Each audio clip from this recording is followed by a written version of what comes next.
সামান্য একটু আটা নিয়েছি, একটা রুটির মতো। আটাটাকে মেখে নেবো একটু জল দিয়ে।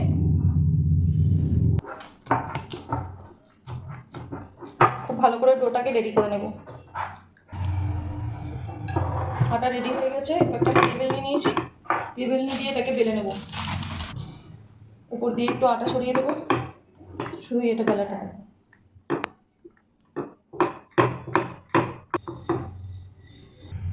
সুন্দরভাবে রুটি রেডি হয়ে গেছে। অন্যদিকে একটা জায়গা নিয়েছি, জায়গার মধ্যে পেঁয়াজ কুচি আর কাঁচা লঙ্কা দিয়ে দিলাম। একটা ডিম ফাটিয়ে নিলাম, সামান্য একটু নুন দিয়ে দিলাম, ভালো করে মিক্স করে নেব। একটা ফ্রাই প্যান বসিয়ে দিয়েছি, ফ্রাই প্যানের মধ্যে দিয়ে দিলাম রুটিটাকে খুব ভালো করে সেঁকে নেব।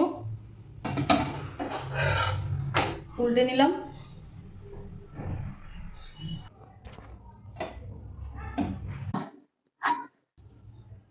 রুটিটা খুব সুন্দরভাবে হয়ে গেছে। এরপর এখানে দিয়ে দেবো একটু রিফাইন অয়েল।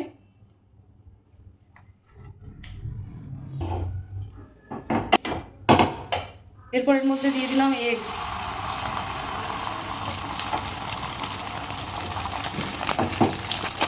এরপর উপর দিয়ে দেবো রুটিটা।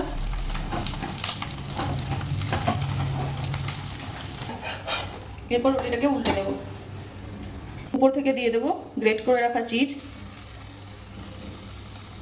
আপনাদের যদি খুব খিদে লাগে এইভাবে একবার রুটি বানিয়ে খেয়ে দেখবেন, যেমন টেস্টি আর তেমন পেটও কিন্তু ভরে যাবে।